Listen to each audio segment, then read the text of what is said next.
Hey, before we get into this interview, my team and I, we're going to be in person at the GrowCon 2024 event in St. Petersburg, Florida. It's December 3rd through the 5th. I'm going to be recording with amazing MSPs like you. And if sales and marketing is something that you need to be better at, and let's face it, all of us MSPs do, then this is the event you can't miss. So join me and my team there. And oh, by the way, it's completely free. You've continued to be on the top 500 lists. Is there any secret or wisdom you would give? I would say pick your lane and stay in it. Don't go out there and just do everything for $1, because if you do, you're just setting yourself up for failure. Because what you don't want is hey, I got this brand new customer and I didn't have the resources to service and support them. And so then they got through the contract and they pulled the plug on it. So for every $1 you're bringing in, you got $2 leaving out the back. Culture trumps strategy for breakfast every morning. I don't think it gets enough visibility in a lot of organizations. Was that always evident to you? No, it wasn't. The bigger we got, the more I realized that culture is a big deal.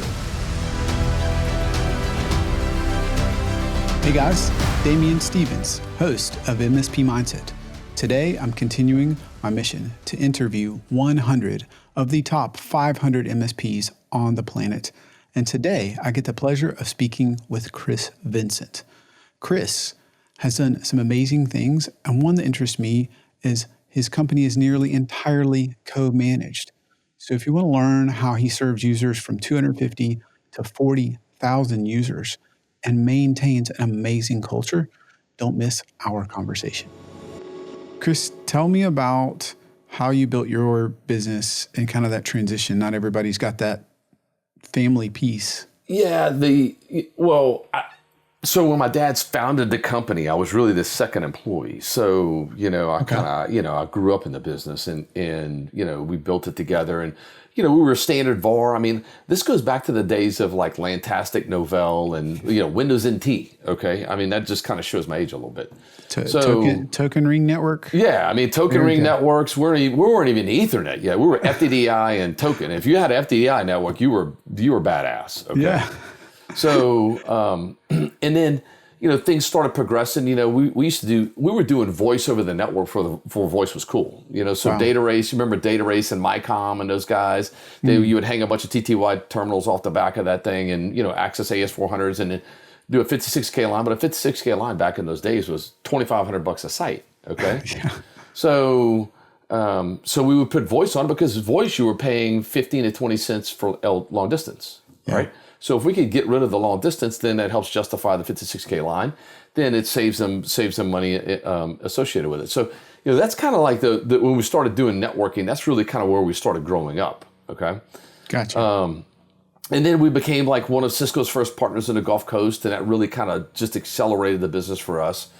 And then we started opening up more offices along the Gulf South, and New Mexico and Texas and Oklahoma and Tennessee, Alabama, Mississippi, Tennessee, and Louisiana. So, we had a regional kind of footprint, and so as that business started to pivot in transition, if you remember, like MCI WorldCom got in the business, all the telcos started getting the business, and then any sort of margin just evaporated out of it because customers were just buying hardware and they were trying to do some of the implementation themselves. They were doing different pieces and parts, and we were coming in doing some. And then like in probably 07, 08, we started, building a strategy to transition the company from non-recurring revenue and implementation services into MRR or monthly recurring revenue. And, the gift that keeps on giving, so to speak. This was around what year? 07, 08. So that was really early. Yeah. This was all before all this was cool. All right. Yeah. So we made a decision that we were going to pivot the business and move away from, from a low margin, chasing low margin hardware is really kind of what it amounted to. And so, when some of the things that like you asked me, from a question standpoint was, what was your biggest lesson that over the years that you learned as being an MSP? Yeah. And it's invest heavy in people, process, and systems. And understand, it's not easy to convert a company from non-recurring revenue to monthly recurring revenue. So you got to focus and commit. Because I can tell you right now that companies that are which is the sweet spot for all the MSPs now because they're SMB, right? So they're focused on that 5 to 50 users, right? And they built an organization associated to service a 5 to 50 user organization. I can't make any money doing it, and I recognize that. So we're more of that enterprise MSP that focuses in on coexisting with their internal IT department in a hybrid solution for the customer. We take off all the burden, the heavy lifting burden on a daily basis, okay? Allowing them to focus on the business and create the IT solutions that service the business, and we take all the headache off of them. And so the heavy lifting. And so that's really where our spot is. And we're really going to play in that 250 user network on up. And that's where our sweet spot finds. I want to back up a little bit there, Chris. That sounds great, but how did you arrive at that? Like a lot of folks, I think the 5 to 50 is just because there's a lot of them in an area. And so you just fall into fall into it naturally. How did you determine 250 and up? Well, we were already servicing those style of clients, in conjunction, in partnership with Cisco. And so we just stayed in that client base, and then we started expanding our services offering. And then, the labor market starts to tighten, and customers are having a hard time finding, all these engineers, and the complexity of implementing, the routers and switch platforms and everything else was just getting, uber complex, and what the needs of the customers were. So when you look at it, today, when you kind of look at the whole, like if you go and implement Meraki, for example, I just built a new house and I put Meraki everywhere because it's just a good product, okay? And it's easy. So you got a portal that you go into, and you don't have to be a network engineer whiz kid to figure it all out. So the implementation process of these systems became easier, and so the customers needed less and less certifications, less and less expertise, and then they're like, "Hey, look, do we even need to be in this space? Let's push this out to a provider, and partner with them, and get the service delivered 24 hours a day, 7 days a week." So with you focusing on the 250, I'm curious, is that mostly pure play managed services where you are the IT department? Is it co-managed? No, it's all co-managed. Something else? Okay. I don't think I have a customer that is where we're doing the entire from desktop to server. Okay. So it's all going to be pieces and parts of it in what we deliver to that organization. This episode is brought to you by Cerbosity. I started Cerbosity because I was an MSP that lost data because I thought backup success meant I could recover. And boy, was I wrong. If you've ever been there or anywhere close, you know how much your stomach turns over the thought of not being able to recover any version of the data for your client. Now, naively, I set off to build a better mousetrap and build a better backup product, until finally I realized it's all about the people and the process. So you have a choice to make.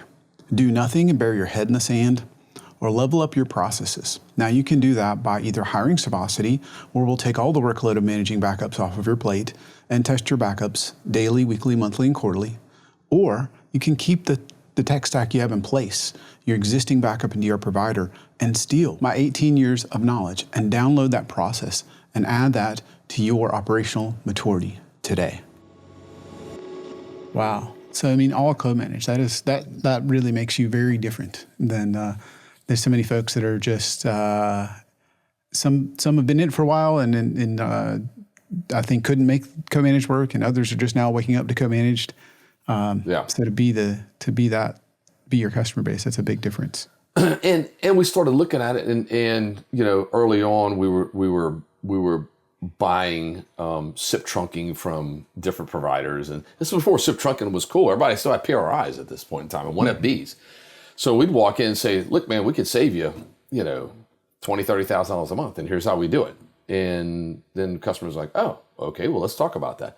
Yeah. Well, so we were doing it with partnerships, and then we started looking at it, and we're like, "Hold on, we could go buy Metaswitch platforms and deploy them ourselves." So we started buying Metaswitch platforms, and then we started doing hosted voice, and we started doing SIP trunking. Before we were just doing, SIP trunking termination, where we put an IAD sitting in there, and the IAD would just converted into, a PRI or 1FB looking output to the PBX.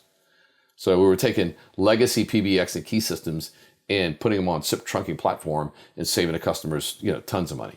So that MRR, that was kind of an entry into more MRR. Then, we started getting into the transport space, and then we were in the hosted voice space, and then, all those things continue to grow. So you kind of have this interesting background, kind of from, at least from my side, from computer builder to, Cisco and maybe later Meraki, network and, all the telephony. And well, is that what drove or what did, because besides being co-managed, another thing that's just very different is that you are not just in Lafayette. No, we're not. No, we do stuff nationwide. Our largest customers got 40,000 connected workers. Wow. 1,000 plus locations kind of deal. And, we do quite a bit for them. But tell everybody a little bit more there, Chris. You got to you're selling yourself short a little bit, Chris, because I work with a lot of MSPs who are like, we do business because, what in reality they mean is we sell in our one metro area.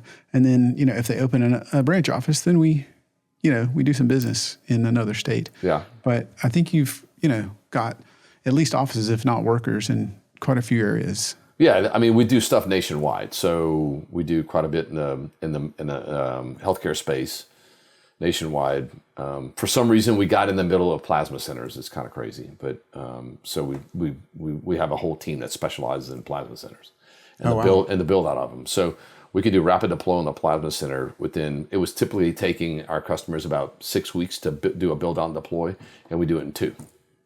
Oh, wow. And we just got a rapid, deal that we do. And it's like, hey, here's a blueprint, here's a playbook, and just get out the way, hold my beer and watch this. Okay. So we just did it. And then they sold to somebody else, then they sold to somebody else. And then every time we were just gaining customer base with it through the build process and then them selling. So there's a lot of M&A stuff going on with plasma centers all across the US, and understand that like there's only 2 countries that really people will buy plasma from, and plasma is, becoming a very, wanted commodity out there. And so it's Europe and the US. And so, taking this plasma and they're spooling it up and injecting it in people's shoulders and backs and knees and everything else. But they're going to like Costa Rica, they're going to Panama, they're going to Mexico. They're doing these things where they take the plasma and they spin it up, but it's being actually used in third world countries, so to speak. Interesting. Yeah. So interesting market, but it's big pharma getting into it from Europe and everything else. I love that you guys somehow figured out that process to take it from 6 weeks to 2. We went in and we did a retrofit on that's what got us into it. Is like one company we did a retrofit for, and they're like, hey, we're going to sell this. And so we retrofitted everything, got them up to a standard. And then when they sold it, the company that bought it called us and said, hey, we want you to do this. And they sold 2. Then that company said, hey, we got 10 more. Would you come do these? We want the same standard that we have in these. So yeah, it was just kind of interesting how it all developed, and we just kind of built a name for ourselves in the plasma space. So what is, you've had all this growth, you're in multiple states, it seems like, with offices, and is it that you're focused in co-managed? Is it focused on a vertical? Is there something else that, because it's just, it's a terrific business, right? But it's also kind of interesting because from my perspective, you broke the traditional mold. You're not the normal SMB normal MSP, because you're not really doing much true managed. You're doing co-managed. You're also not selling to SMB.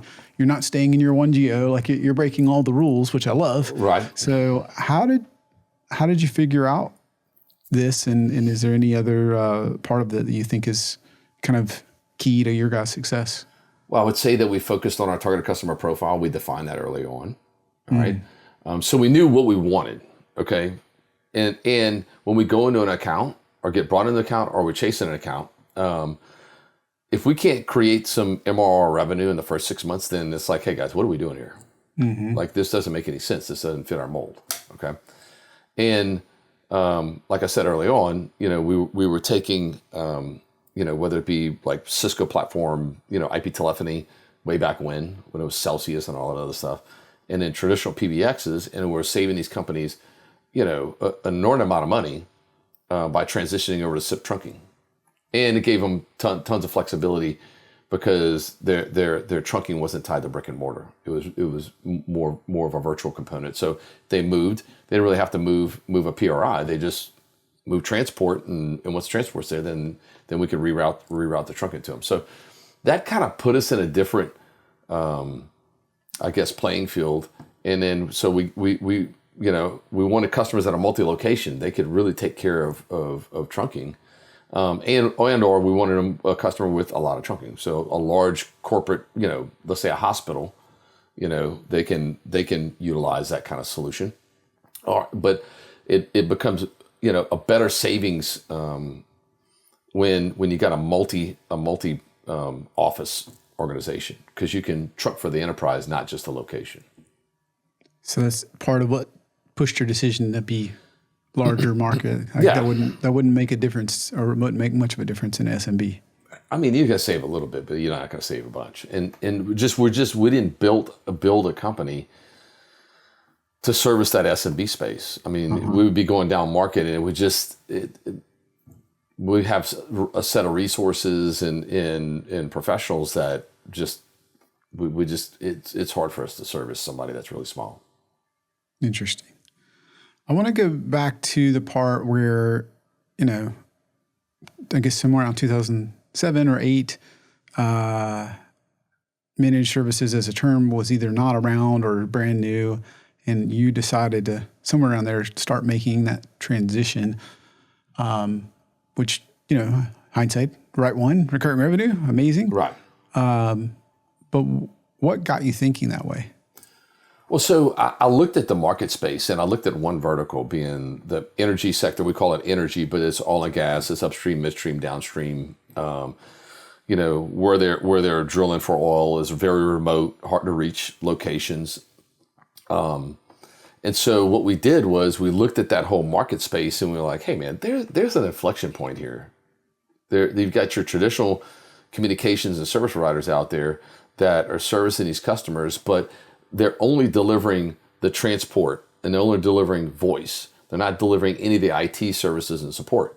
Mm-hmm. And so we looked at that market space because, I mean, obviously we're rich in oil and gas down here in Texas and Louisiana, and kind of the Gulf Coast thing and offshore.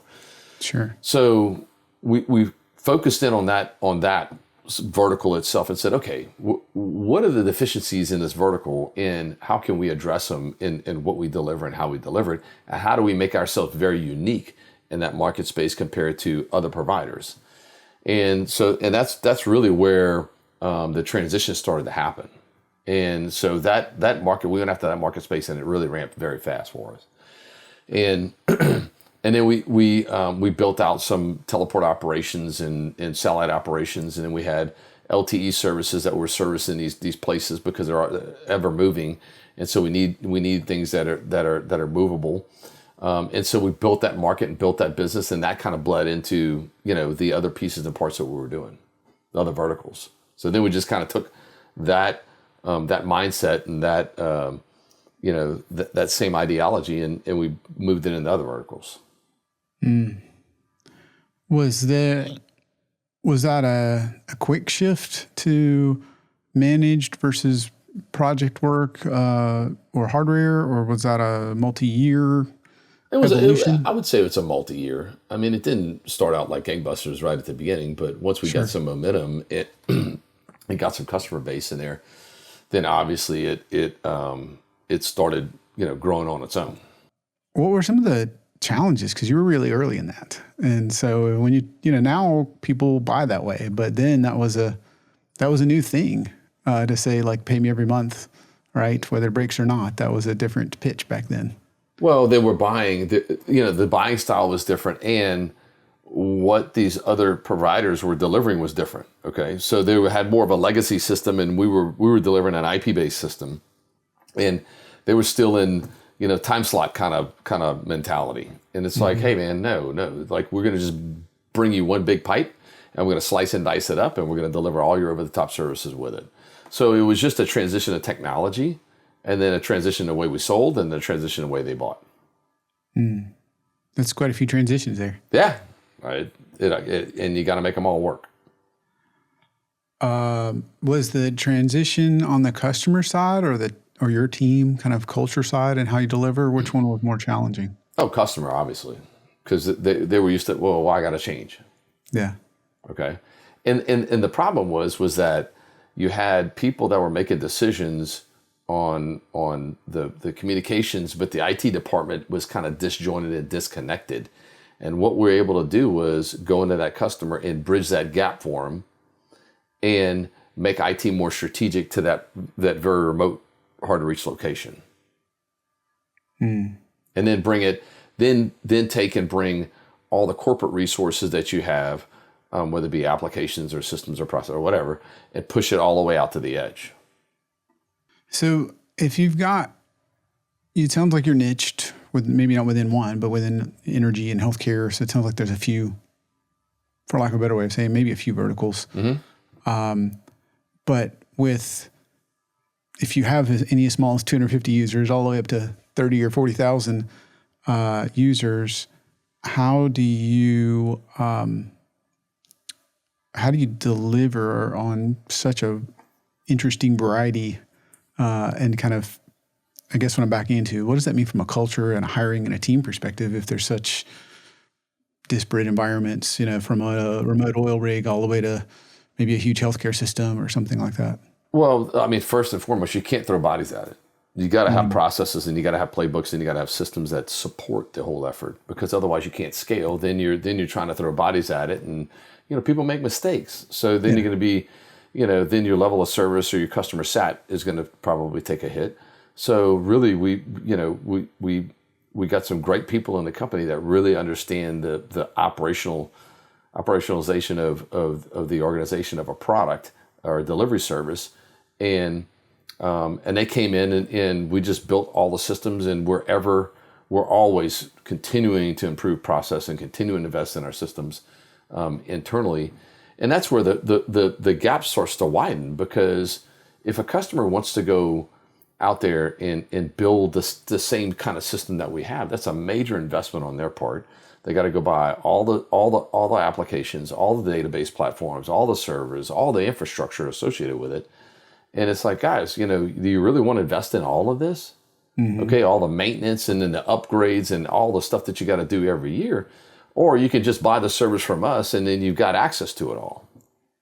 So that was kind of a little bit of a transition and with the customer base. And so once we can create that value proposition associated with the systems, people, and processes and tools, then, the sky's the limit, because you can scale easily. Yeah.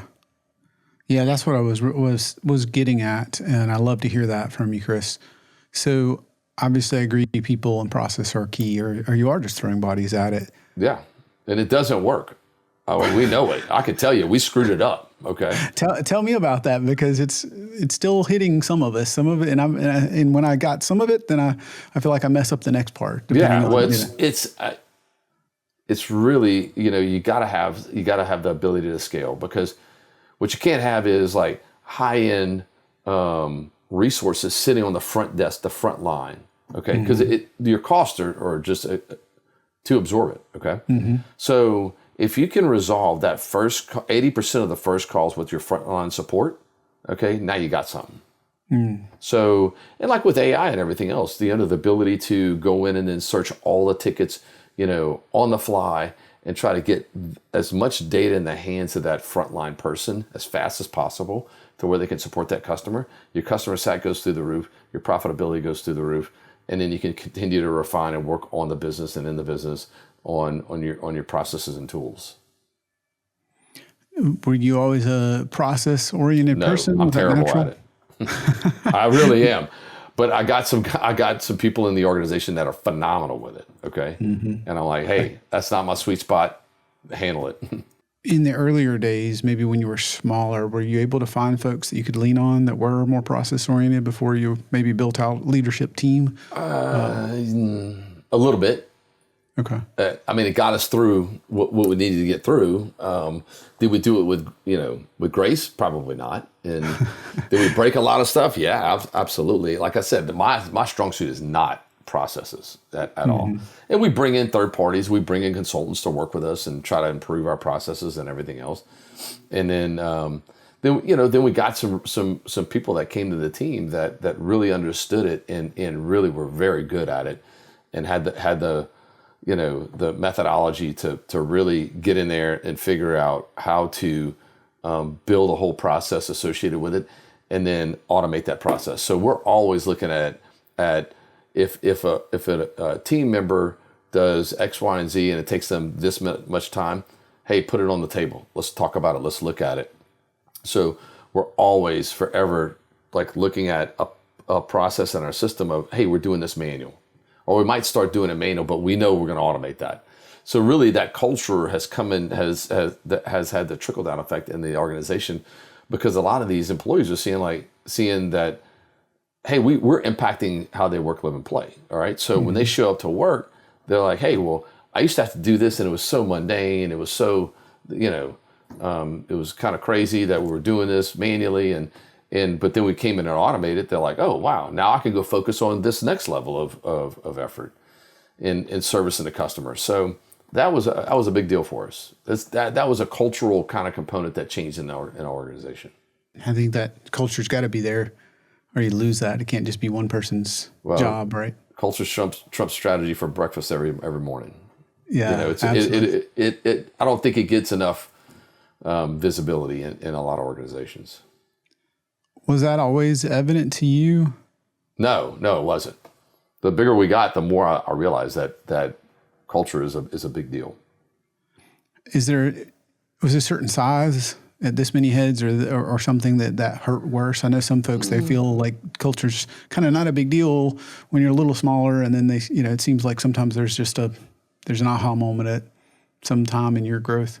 Yeah. I'd say culture is really, it starts at the infancy stage. It starts when you're 5 people. Okay. Cause everybody knows everything at that point. And then as you get to, 10, then it's like, oh, well, not everybody knows everything. Then you get to 15 and then 20, then 30, then 40, then 100, then 200 and, so forth. Have you been able to glean anything from that and how you hire for culture versus just skill? I mean, obviously we use a lot of data points with surveys and analytical tools that we work with, predictive analysis and DISC profiles and all those pieces and parts, because we all know that a bad hire is uber expensive. Number one. Number two is it just puts you that further behind. So we'd rather take a little bit of extra time and ensure that we have the right person with the right fit than making a bad hire just to fill a head count. I totally get that. I can definitely relate to that and doing it wrong. Yeah. We did it wrong for a long time now, and now we got a great HR leader and she does a phenomenal job for us. At what size did you decide this makes sense to have like somebody leading HR? We always had an HR person, but I think that, the current person that's in there, she's been with us a long time and really she's really taken it to the next level. And really she keeps a very good pulse on the company from a culture standpoint and, feedback. And, we take a lot from our employees and we invest a lot in our employees, not just our systems, but also our employees.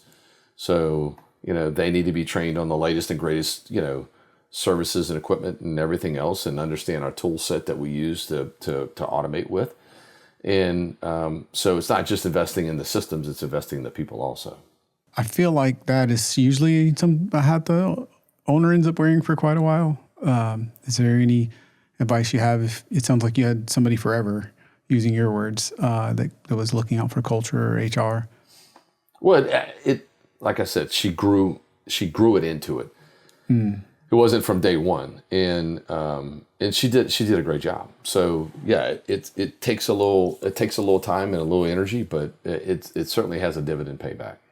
I wanted to just ask, so you've continued to be on the the top 500 lists and so many other lists, Chris, is there, I don't know if it's a secret or a pattern to how you guys are able to continue to, because sales growth is one thing, team growth and culture growth and systems, like you've got to keep all this.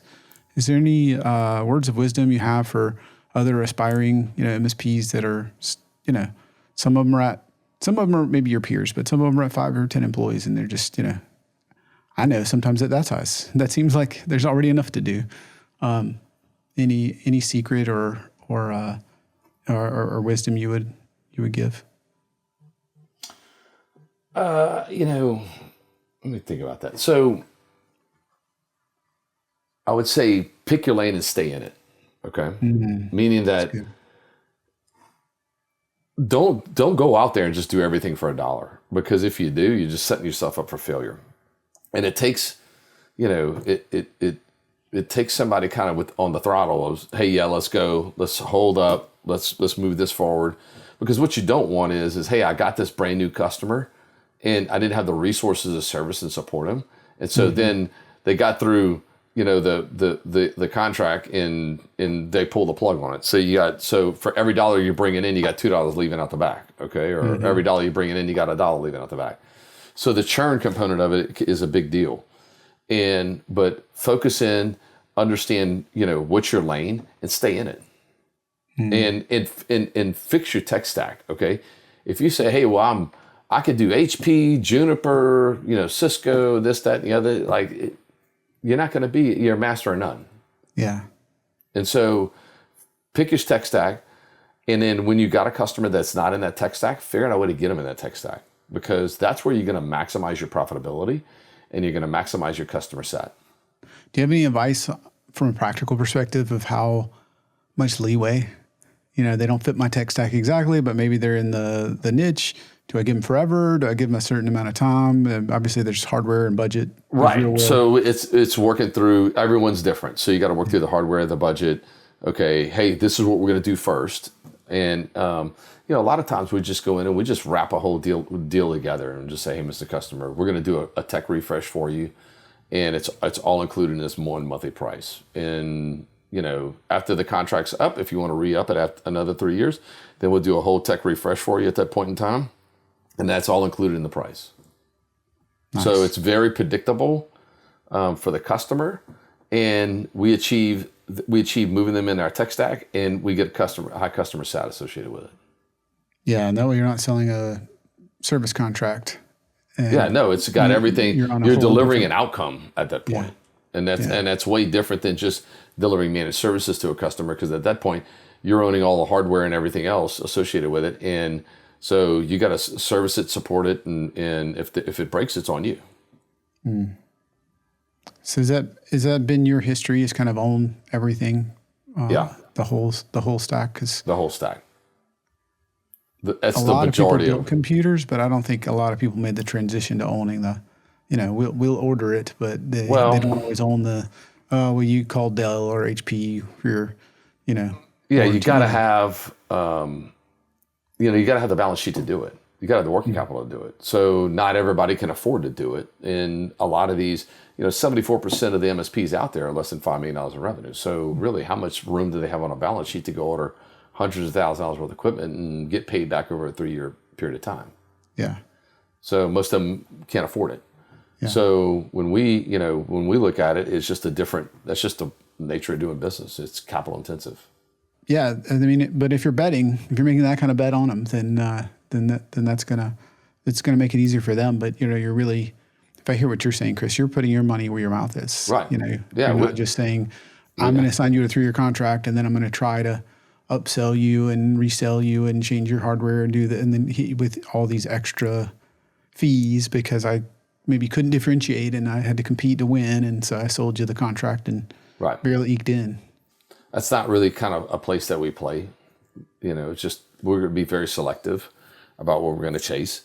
And, if we're not creating the value for the customer and they don't see that value, then either we're doing a poor job of setting ourselves up in the account, or the customer's just not getting it and maybe they're not a good fit for us. I wanted to switch gears for a moment. And you've been doing this for quite a while. And I'd love to know if there was one thing you could do over, what would that be? I don't really do do-overs because I just look forward. Seriously, like if we screw it up and we make mistakes, we're human, okay? Sure. But it's make the mistake, do it quickly, and fix it fast, all right? And just continue to move forward. So if I can't dwell on the past, you know? Sure. It's like, hey, we made mistakes. Hey, we screwed that one up. All right, let's fix it and let's ensure it doesn't happen again. And this is how we're going to do it. And this is how we're going to take care of the customer. Or this is how we're going to fix this internally. Yeah, and I'd love to ask you this, but that sounds like that permeates into your culture. Absolutely. Because it's if a director or executive makes a decision, then hey, I'm going to hold you accountable to it. If you screwed it up, okay, what you going to do to fix it? Yeah. And we all learn from it. Yeah, that's the key, right? All learning from it. Correct. I know there's a lot of folks that sometimes will share, I made this decision and then, it really cost us a ton, either a team member, a client, dollars, whatever. Oh yeah. I've done them We all. all made those. Right? We all done that. Yeah, I've done them all. Yeah. What's a common myth about running an MSP that you'd like to bust? That it's easy? It's not. It's not. There's a lot of moving parts with it. It seems easy. Well, hey, let's get a couple computers and a SolarWinds and throw a couple bodies at it and let it rip. But it's just, to scale them and build them, it's not an easy deal. And it's not easy running, transition a company from a non-recurring kind of VAR atmosphere to an MRR managed services atmosphere. It's a hard transition, and you got to get it right. And it's a bumpy road. Because as soon as you start seeing the revenues start to dip because the hardware is going away and the services are coming up, everybody freaks out and runs back to the hardware. That's right. Yeah, it's easy. So, when you got a $200,000 hardware, it's great. But when you sold a $5,000 a month contract, that's a big difference in revenue for quite a while. It's a big difference. So you got to get it right. It's not an easy transition. We did it and we did it early on, and it was a little bit difficult. But we made it. So, and there's probably a lot of companies that won't make it out there. Well, speaking of that, we've talked about so many different things. What is it that you're looking forward to the most? What do you see in the future, whether it's your business or the industry? I would say that, there's a lot of hype around AI and everything else, but I really want to see the impact of what it's going to happen in kind of the self-service component of this thing, in how it's going to enable people to adapt technology and platforms very easily, because now it's becoming that self-service piece of, hey, I need X, and it gives you Y.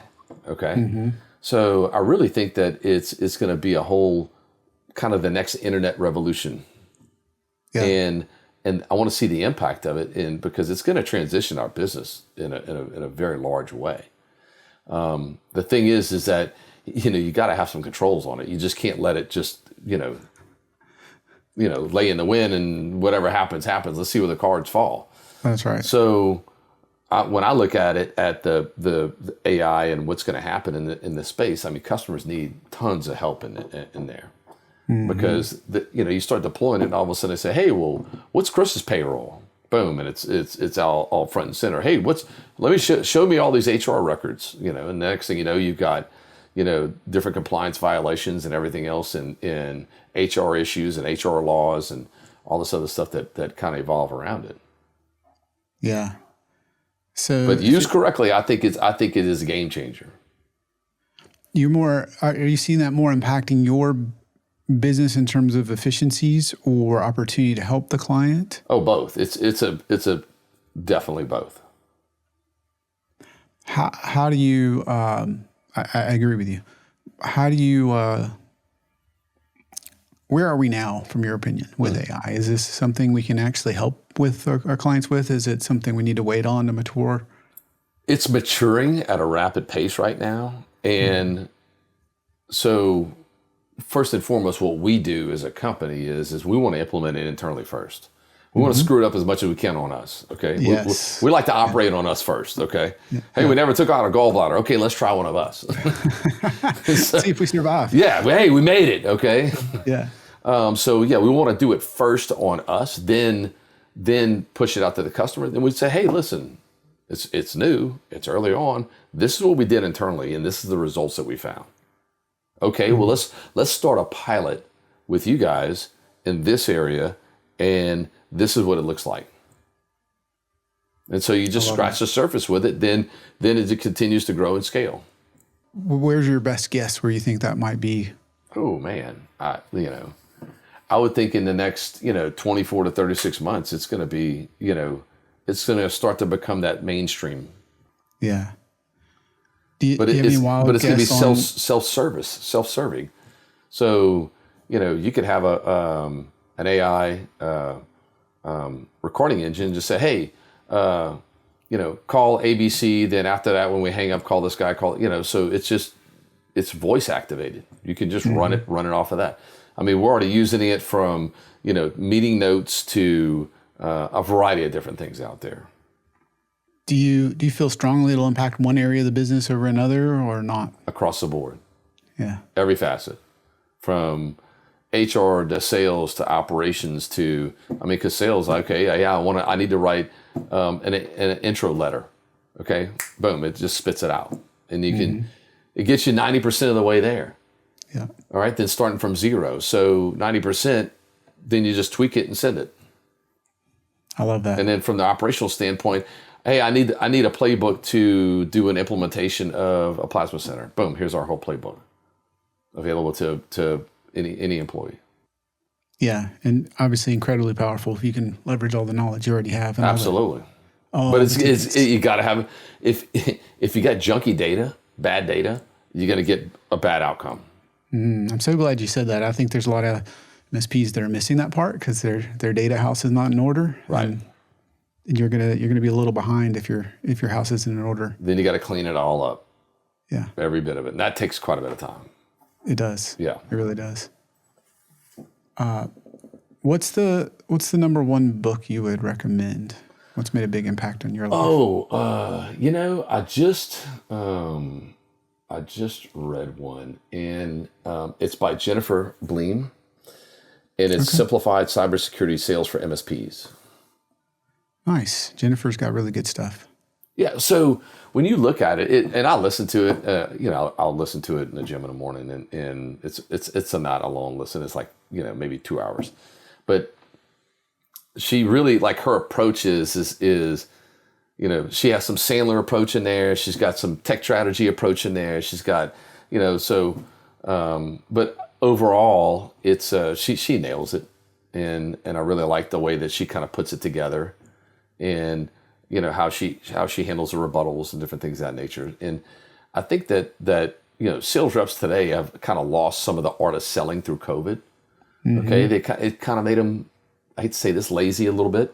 Okay, they don't want to be hunting as hard as they used to hunt anymore, and they want everything kind of hand delivered or spoon fed to them. It's like, no, you got to get out there and you got to mix it up, because if you don't, somebody else is. And so what she's saying is that the discovery process is more about the customer than you, and that's absolutely right, because whether you call it discovery or heat mapping, or there's probably some other terms associated with it, through the sales process, understanding what your sales process is and being very true to it and holding your standards high associated with it, and establishing and understand, like, if you're at step 2, you can't go to step 4. You got to go to step 2, 3, 4, 5, 6, okay, to get to that close point. Otherwise, by skipping a step, you're only wasting your time, because a customer will come back and say, well, yeah, give me, and a rep will get happy ears, and because what they hear is say, oh, the customer asked me for a proposal on this. Well, they run and go do a proposal. They waste all the solutions architect time, their time, inside sales time. The most expensive thing you can do is put a proposal together, and then they go back to deliver it to the customer, and the customer's moved to Afghanistan and living in a cave. You can't find them, okay? So it's like, dude, why did you wait? You had no upfront contract, so why did you waste all the time with this customer, or prospect, when they were not even anywhere near ready to buy?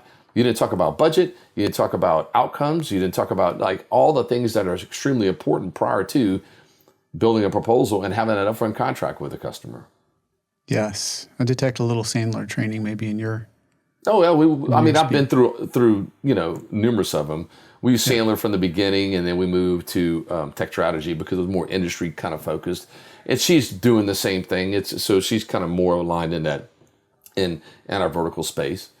And so it was just interesting to listen to her book. What's the biggest thing you would share with yourself from 10 or 15 or 20 years ago? I don't know. I mean, like I said, there's so much that's changed. I mean, COVID really kind of flipped our whole industry upside down. And so it's kind of hard to reflect back 10 to 15 years and say, okay, how do you apply that today? Sure. All right. And then the technology has gone through leaps and bounds in these major shifts in transition. And we're about to go through a major shift in transition.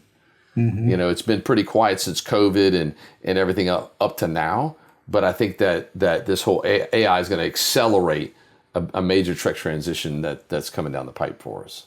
And when there's transition, there's winners and losers. That's right. Okay. And you've got to position yourself to be a winner. And what are you doing to prepare today? What's your strategy?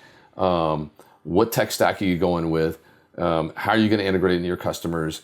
How are you going to deliver it? Do you have the right resources to deliver it? Do you need a partner to deliver it first? Okay. And, there's some companies out there that are that's all they are, is just an AI company. And those might be, organizations you want to partner with. That way you can bring them in, you learn from them, you do the first 2 or 3 with them, then you can kind of go out on your own and do it the way you want. Yes. I think a lot of people, maybe some of the smarter ones, approach cybersecurity the same way.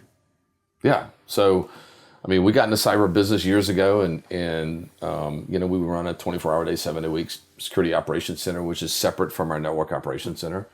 That's all they do is handle security. They're not, okay, well, hey, I got a hosted voice, problem coming in. I'll take that. No, all they do is just security. That's it. So we specialized all those resources in that area, and they're kind of, almost firewalled off, from our network operations center, because that's all they deal with is security. Yeah. Yeah. You got to keep that separate or you'll miss something. Yeah.